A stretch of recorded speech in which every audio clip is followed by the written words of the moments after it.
Okay, this particular section is College Algebra 2.2, more quadratic equations. We're going to discuss, we've already discussed how to solve for a variable on a linear equation, and we've done some quadratic equations, but not the ones that are more complicated. So we're going to look at this today. We have this property that says, I'm going to change markers a little darker.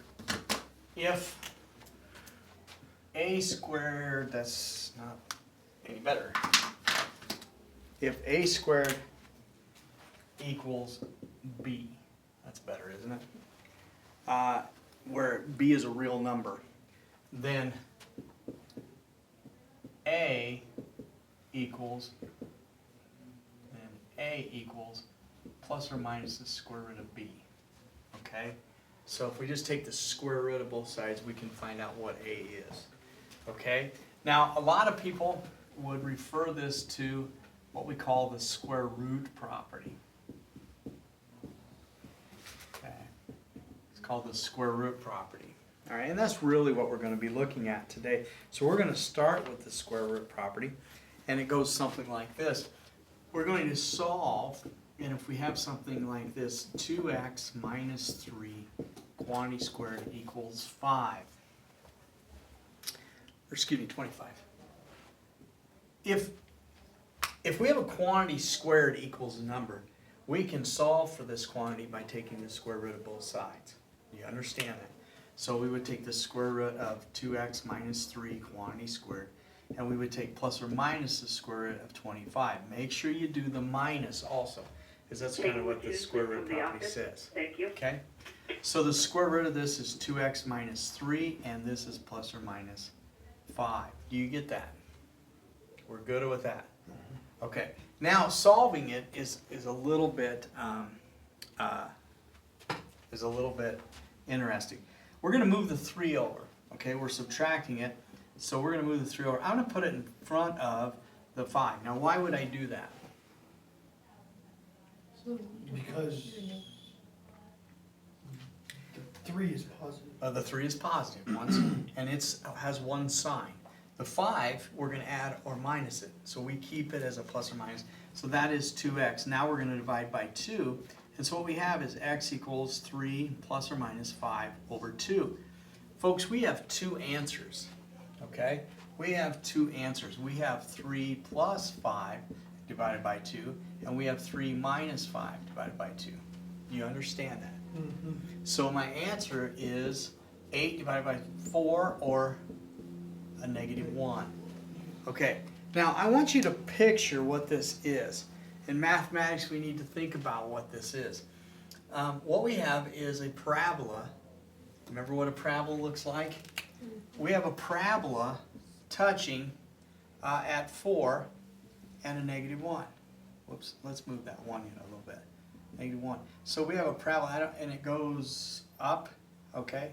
It goes something like this. So what it is a parabola touching 2 points on the x-axis. I just want to remind you that a quadratic equation is that. Do you understand that? Yeah. Okay. All right. Now, the square root property is one way to solve. All right. So we have solving a quadratic equation. Now, you got to understand that the square root property is only used when we have a quantity, or x squared, a variable, that is squared equal to a number. You understand that? So we'll do the first one as the square root property. Now, what did we do yesterday? We did factoring, right? What's the problem with factoring? You know?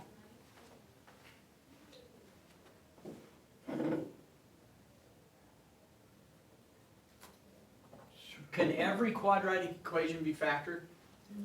No. No. No. So factoring's wonderful, but it doesn't work for everything. The next one we're going to use is completing the square. And while I'm just adding it, let's just finish it out. Completing the square is by far the toughest one. Okay, but it actually allows us to come up with the quadratic formula. And remember, the last one is the quadratic formula. Okay? So basically, we are solving quadratic equations using these methods. Okay? All right. So, now you got to understand something. Square root property is involved in this one. Okay, it involves a square root property. Let's take a look here. Solve. I'm still using the same directions now. I'm going to use the second method, which is x squared minus 6x plus 5 equals 0. Okay, now I'm going to be honest with you. I believe this one is factorable. I think it's x minus 5, x minus 1. Okay, so we already know the answers, but I want to show you how to complete this square. Okay, to complete the square, I don't know if you remember this, make sure that a is 1. Remember, this is ax squared plus bx plus c. So this should be little a. Make sure a equals 1. Does a equal 1? Yes. It does. All right. So then the second thing is we move c to opposite side. Now, when I talk about c, this means constant, right? The constant. All right. So I move it over. All right. The next one, if you remember this, is we add half of the middle term squared to both sides. Half of the middle term squared. So the middle term is, I'm going to say it half of b, because it's not x, it's just b. So we go x squared minus 6x plus 3 squared equals a negative 5 plus 3 squared. So we add half of b squared, right? Uh-oh, I wrote that wrong. Mathematically, I wrote that wrong. It's 1/2 of b squared to both sides. Josie, do you have a question about that? Both sides. To both sides. Whatever I do to one side, I have to do the other, Joseph. Josie? No, I don't think so. Okay. So now, the next thing we do is we factor. So we factor this side. Factor and simplify. We simplify the right side, we factor the left. So, to factor this, you'll see that I left it as 3 squared. You see that? Yeah. I did that on purpose. Because I want to take, first of all, it's x minus, because this is a minus, and then I always use that number. If I keep that number there, I know what the quantity is. Now, if you multiply this out, you're going to get this. If I FOIL this, I'm going to get this. I don't know why my subtraction sign is so long, but you understand what I'm saying? Okay, so then that equals a negative 5 plus 9. So I get x minus 3 quantity squared equals 4. And now we apply square root property. Remember when I said the square root property is part of it, right? Apply the square root property. So I take the square root of both sides. I get x minus 3 equals plus or minus 2, right? It actually comes out even, doesn't it? The square root of 4 is 2. And so I move the 3 over, I get x equals 3 plus or minus 2. So my two values are 5 and 1. So that particular parabola touches the x-axis in 5 or 1. Are we good? Can you explain the Do step you- after the 3x, the x minus 3 squared equals 4, the step after? This one? Yeah, the step after. Okay. What I did was I took the square root of both sides. I applied the square root property. Okay, And when I do that, remember it's plus or minus, Josie. yeah. It's plus or minus. So all I did was go back and apply the square root. I got it into that form, and then I applied it. Okay, Does that make sense? yeah. Okay. All right. Any questions then? All right. We're going to do one that doesn't, where A is not. This is number 25 in your assignment. Okay. This is number 25, and it says this. It says 7x squared minus 5x plus 2 equals 0. Okay, this is one that we'd love to use a quadratic formula on it, but it says complete the square on. So it's going to get nasty. Why is it going to get nasty? The first thing that you have to do is make A1. How do I do that? I divide everything by 7. So I have x squared minus 5/7 x plus 2/7 equals 0. Yes. And this is why we would love to be able to use the quadratic formula on this. Does that make sense to you? Yes. Okay. So now I'm going to move constant over, so I have x squared minus 5/7 x equals a negative 2/7. So I move the constant over. Okay. We add a half of. Now I add half of the middle term squared. And I'm going to teach you a quick way to do half of 5/7. Okay, I call this the Wriggler rule because he used to teach his shop kids this. Whenever you take a half of a fraction, double the denominator. 14.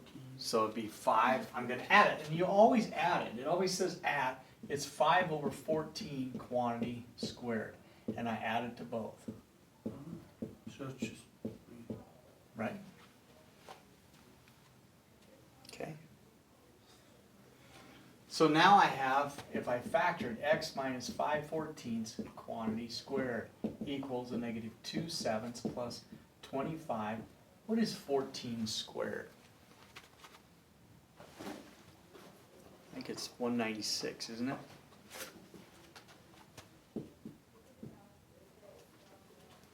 Yep. Okay. Josie, we good? Yeah. Okay. So now I have x minus 5/14, and I got to get a common denominator. Remember, this quantity is squared, and I got to get a common denominator of 196. So 7 goes into 196 what? 18 times? Check that. How do you? How do I what? How do you get rid of the 5/7?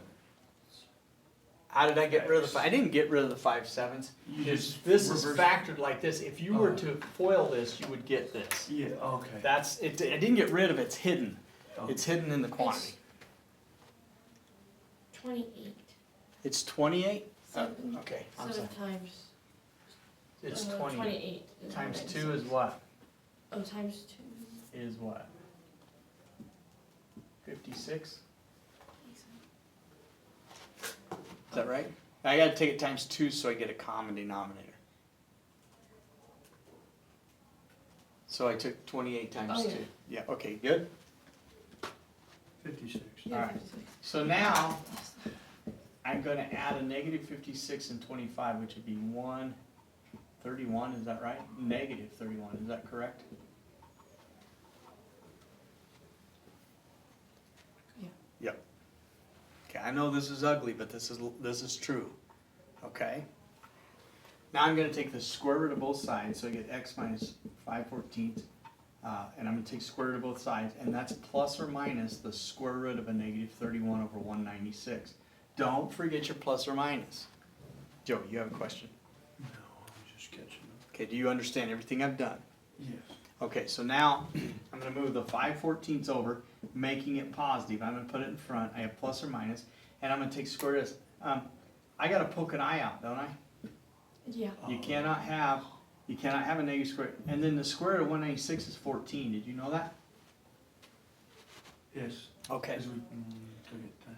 Okay. Square root of So something. squares. So remember that you have to break it up. You got to keep it separated. You can't put it together. Even though it has a common denominator, you got to keep it separated because it has to be in the form a plus or minus bi. Do you remember that? Okay, and that's what I got. Now normally I would put the I over here. Okay, and I would tell you to put the I over here.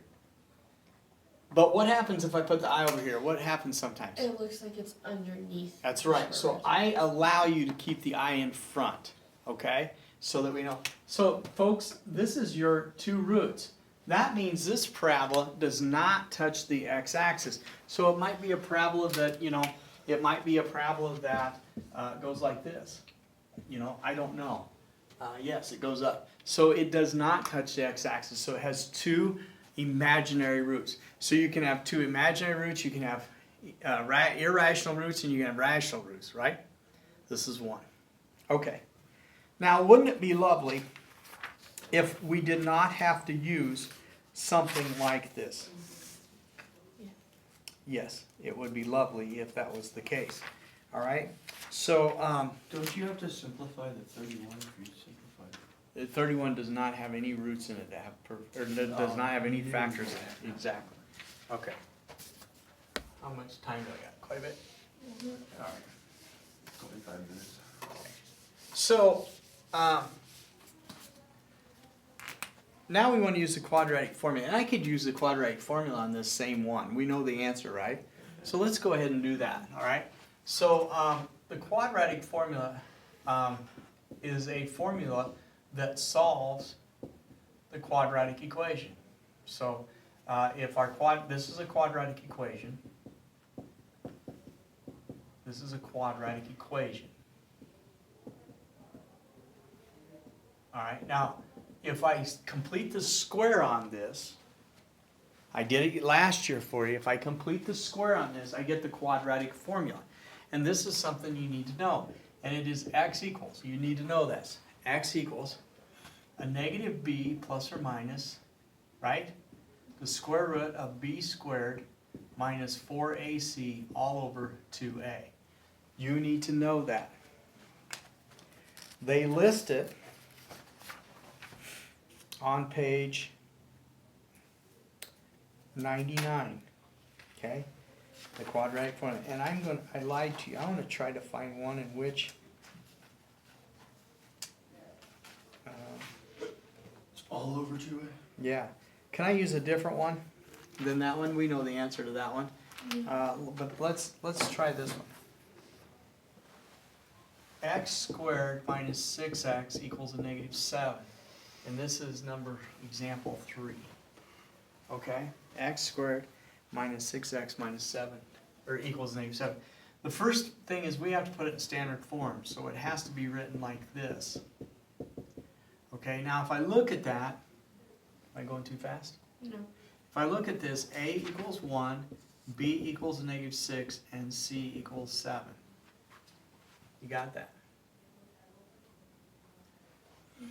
So, using the quadratic formula, please don't forget x equals, because that's what we're trying to solve for. A negative b is a positive 6. Do y'all understand why? I remember Because this it was equation. negative. And That's then right. B's negative, so it becomes a positive. That's right, so it's the opposite of a negative, which is a positive. So now I do b squared, which is a positive 36, because a negative 6 squared is 36. Minus 4 times a, which is 1, times c, which is 7. All over 2 times a, which is 2. Notice how easy it is to plug these in when I list a, b, and c. So one of the first things you might want to do is to list a, b, and c. Okay? All right, so now we simplify. X equals 6 plus or minus 36 minus 28. Is that true? Over 2. 7 times 4 is 28. So now x equals 6 plus or minus 36 minus 28 is what? 2 square root 2? No. I better not do that. It is, it's 8, isn't it? Square root of 8? Yeah, it's 8. Over 2, which is 6 plus or minus, I'm going to go across now because I'm getting towards the bottom of the board, is 6 plus or minus 2 square root 2. Right?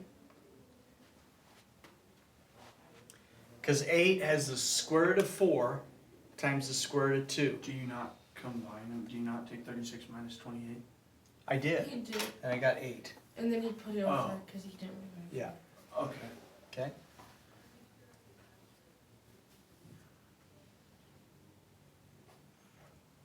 And now I can do the triangle, the Bermuda Triangle, correct? And I divide everything by 2, I get 3 plus or minus square root of 2 over 2. How come I can combine this one and I couldn't combine this one?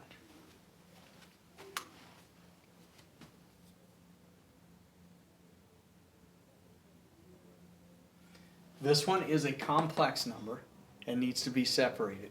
This one is an irrational number and does not need to be separated. Yes? Don't you get rid of the 2 on the bottom? Yes, I do. Okay. Because that's why you two were looking. I wondered why Yeah, you I was like, Yep. I wondered why you two were looking at me like, okay, I don't get that. Sorry about that. It's plus or minus 3. Yes. Or is it 3 plus or minus? It's 3 plus or minus the square root of 2. Okay? All right. Questions so far? Josie? I don't think so. Okay. So now, what happens if we have something like this?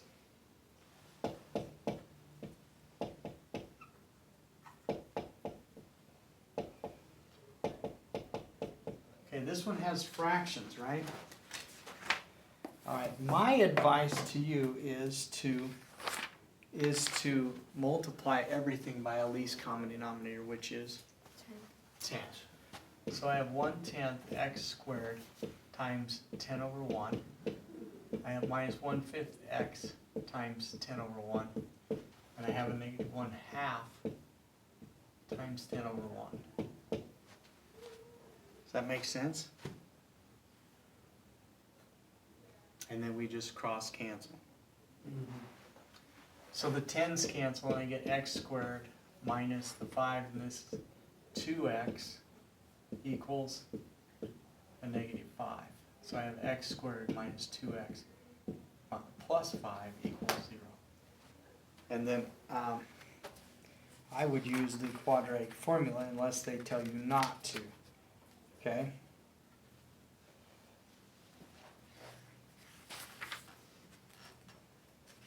So A is 1, B is a negative 2, and C is 5. So I have x equals a negative b, which is positive 2, plus or minus. The square root of a negative 2 squared is 4, minus 4 times a, which is 1, times c, which is 5, all over 2. X equals 2 plus or minus the square root of 4 minus 20 over 2, correct? Yes. And that looks like a negative 16, is that correct? Yeah. Negative 16, which I believe is 4i, correct? Yes. So now I have to break it up. So I go 2 over 2 plus or minus 4 over 2i, which is 1 plus or minus 2i. And there we have a complex number.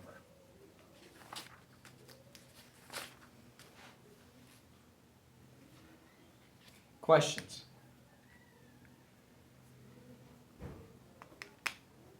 Okay, so you're going to do, there's some problems that are kind of confusing. How much time do I have? 15 minutes. 15 minutes? Okay. There's a couple problems that are kind of confusing. If I look on page 106, it says copy each of the following, fill in the blanks so the left side of each is a perfect square trinomial, then complete the square. Okay? I'm just going to take 17 as an example. It has this, x squared minus 4/5 x plus blank equals x minus y, excuse me, x minus blank quantity squared. Okay? Now, this is not crazy. This is completing the square. They want you to remember to complete the square. So what do I put here? C. No. How do I get this term in completing the square? I take half the middle term squared. So I take half of this. Wait. So, yep. Is it not C though for? It is C, but they want you to complete the square. Okay. So it would be 4/5, and we double it. So it'd be 4/10. It would be 4/10. However, that can be 2/5, right? If I simplify. So this is 2/5 squared. All right? And so then this is 2/5. See, they're factoring it. And that's why it's confusing to students, because when I factor, I wish I would have left that on the board. When I factor it right underneath it. Right? Yeah. I write this right underneath, I write this right underneath this, and they move it to the right. So that kind of confuses students when they're doing this assignment. Okay? All right. One thing I want to add to your assignment is a 30, 60, 90 triangle and a 45, 45, 90. Okay? I don't know if you remember these, but I'm going to bring them up real quick. I'm going to start with the 45, 45, 90-degree triangle. And that means that this is 45 degrees, this is right, this is 45 degrees. Do you remember this? Yes. Okay. The legs are equal, so we'll call those x, right? Right? They're both x, right? Yes. The hypotenuse is the square root of 2 times x. Do you remember that? Okay? And we can do that by the Pythagorean theorem. Yes. So if I gave you in a 45, 45, 90-degree triangle, if I gave you that this hypotenuse was 4, how would I find this leg? Well, the leg times the square root of 2 is 4, right? Mm-hmm. So to find the leg given the hypotenuse, we would take 4 divided by the square root of 2. Does that make sense? If this times the square root of 2 is this, then if I give you this, I have to divide by the square root of 2 to get that. Does that make sense? So I'm going to multiply by the square root of 2 top and bottom, and I get 4 square root of 2 over 2, which is 2 square root of 2. So these are both 2 square root of 2. Okay? Now that's a 45, 40, 5, 90. We also have a 30, 60, 90. So this is a 30, 60, 90. I probably should have degrees here. Okay? And what that says is if this is the shorter leg. How do I know this is the shorter leg? It's got the bigger Because angle. it's across. It's across from the smaller angle. It's across from the 30.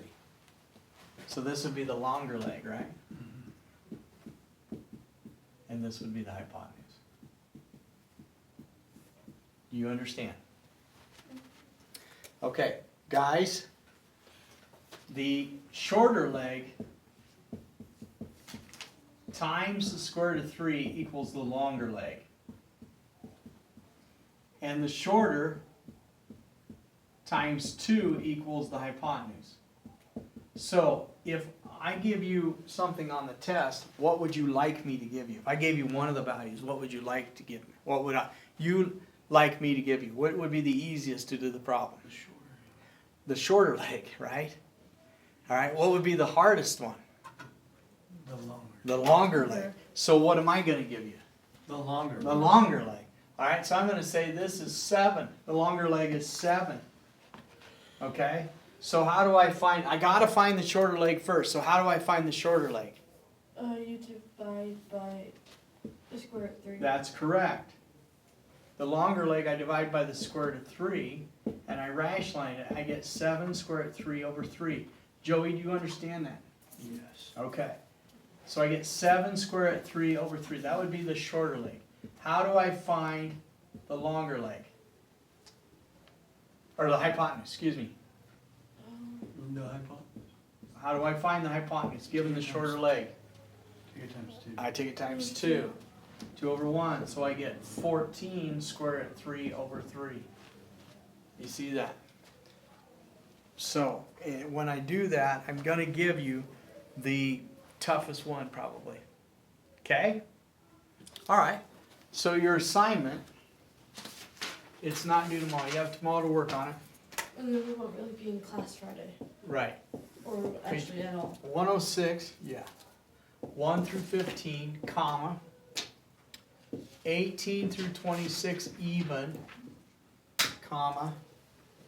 51 through 53, comma. 55 through 56. It's due Monday. Okay, so page 106, 1 through 15, 18 through 26 even, 51 through 53, 55 through 56.